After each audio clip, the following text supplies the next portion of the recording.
are continuing to follow dangerous conditions in the Sierra on this KCRA3 Weather Impact Day. A winter storm is dumping snow on roads across the mountains. Yesterday, near whiteout conditions, crashes, spin-outs, all forcing Caltrans to close both Interstate 80 and Highway 50, stranding drivers.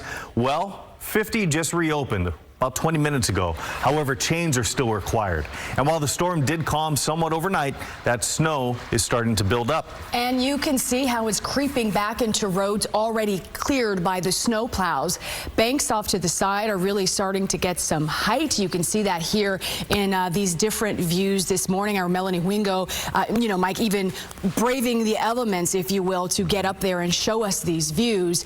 Meteorologist Tamara Berg has been incredibly busy, her and the entire weather team, tracking the storms. She joins us now, timing it out for us. Yes, and right now we're kind of in the calm part of the day, and today is really going to be one of those days where you just have to keep an eye to the sky, and if you work outdoors for a living, a better day for working outside. But the reason you'll keep an eye to the sky is because we still have these pop-up showers that are possible. I'm taking you right now for a live look along Highway 50 in Rancho Cordova. You could also see the blue sky popping out. You may even need the sunglasses, but also the heat on in the car this morning. Lingering showers, there'll be more on the hit and miss variety and much lighter intensity throughout the day today. Snow still relatively low. We could see a few flakes fly around 1,500 feet, and then at elevations above 2,500 feet, very light accumulation expected. Things are going to stay unsettled. I'm tracking more rain and another round of lower Sierra snow as we get into the day on Thursday. It's a cool start to the day. 37 for you, Sacramento right now, 36 in Auburn, 37 in Placerville, 17 and into Lake Tahoe and around Truckee. You also notice the visibility greatly improved for commuters along 80 if you can get by, Highway 50 that just opened, and then up and down the valley things are looking fine. We've had a couple of passing snow showers early this morning. Let's go for a closer road view here of Highway 50 and Interstate 80, where again the intensity of these flakes very much lighter scale. You're even seeing some blue sky in the Sierra at this point. It'll stay cool and blustery in the valley today with upper 40s, low 40s in the foothills, and lingering snow showers for the high country. Next 10 minutes, I'll break down the timing of that next storm system arriving later today into Thursday. 8:02 is the time. Kelly, what are you tracking on those roadways? Well, in the valley, things generally looking okay. We have dry roads this morning, so no major issues there for the morning commute and no reports of any major accidents. This is 99 at 4th Avenue, and as Tamara was saying, seeing a little bit of sunshine out there. How nice. Now, we do have those slow spots, the usual, 99 northbound, 5 southbound, both inbound towards Sacramento. Of course, 50 starts getting a little bit slow as well. These are just the typical spots that we normally see those slowdowns. Heading down towards Stockton, everything looking okay, but traffic volume is increasing, so it is going to take you a little more time. Now, while 50 is back open with chains, 80 is still closed in both directions, Colfax to the Nevada state line, and 88 from Dewdrop to Pickett's Junction. We also have some closures on portions of 49 and 89 this morning. We'll check back in again in about 10 minutes. All right, thanks so much. A search for a group of missing backcountry skiers caught in an avalanche will resume this morning. 9 people are missing. 6 others with that group were able to be rescued late last night. The avalanche was reported near the Castle Peak area around 11:30 yesterday morning. That's between Kingvale and Truckee. As we mentioned at the top of the hour, KCRA3's Melanie Wingo made it up there this morning. She joins us now live from the Boreal Mountain Resort. And so, Melanie, earlier we were waiting to find out and see whether or not that crew had gathered. Have they gathered and restarted their search yet this morning?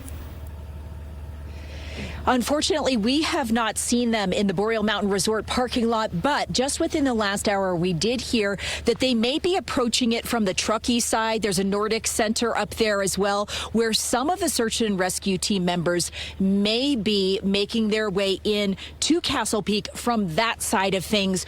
We are now right at the Castle Peak trailhead, and just up from where we are is Castle Peak. All of this is exactly across I-80 from Boreal Mountain Resort. So let's give you a map view of where all of this is happening right now. Castle Peak is on the north side of Interstate 80 across from Boreal, and it did take yesterday searchers hours to reach the 6 people we know have survived that avalanche. Some of them were hurt. We learned late last night that 2 people went to the hospital. Again, still 9 people are missing as of this morning. The company that hosted the backcountry ski group is is called Blackbird Mountain Guides. And in a statement about the rescue efforts, Blackbird Mountain Guides explains the group was in the process of returning to the trailhead here at Castle Peak, and they were doing a 3-day trip, and this was at the end of that 3-day trip when the incident occurred, adding, quote, "The leadership team at Blackbird Mountain Guides is working in full coordination with the Nevada County Sheriff's Office and Nevada County Search and Rescue to support the ongoing rescue operation." And back out here live, we have been keeping our eyes peeled for any of those search and rescue team members. They're battling some really rough conditions. Obviously, so much snow has fallen in the past 24 or 48 hours that they have the high snow to deal with. They have a little bit of snow coming down. It's cold out here.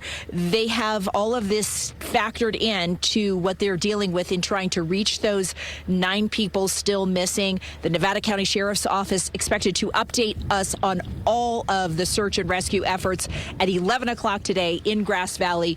We're going to make our way there now, and we'll bring you more from that news conference, which starts at 11. Back to you, Brandy and Mike. All right, Melanie, thanks so much for that live report. We will look for your updates.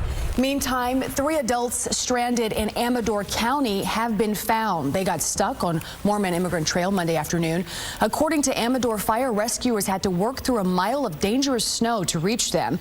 Then they had to work backwards to reach Highway 88, where an ambulance was waiting. Officials so far haven't said how they're doing this morning.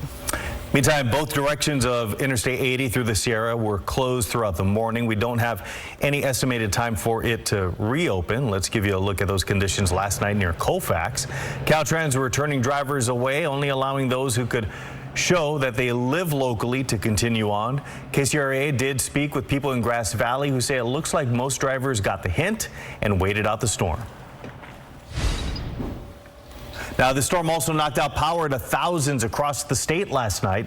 This morning, more than 65,000 are still without electricity. The areas hit hardest near us include El Dorado County, where more than 7,500 customers are affected, Nevada County, where nearly 5,000 are feeling the effects, and Amador County, with nearly 5,000 customers. Power outages, as you know, can be dangerous, and that's why officials in Amador County and the Red Cross have opened an emergency shelter. It's at the Jackson Civic Center. Officials say they were able to get it open in just half an hour after a large number of residents lost power last night. It gives people a safe place to sleep and eat.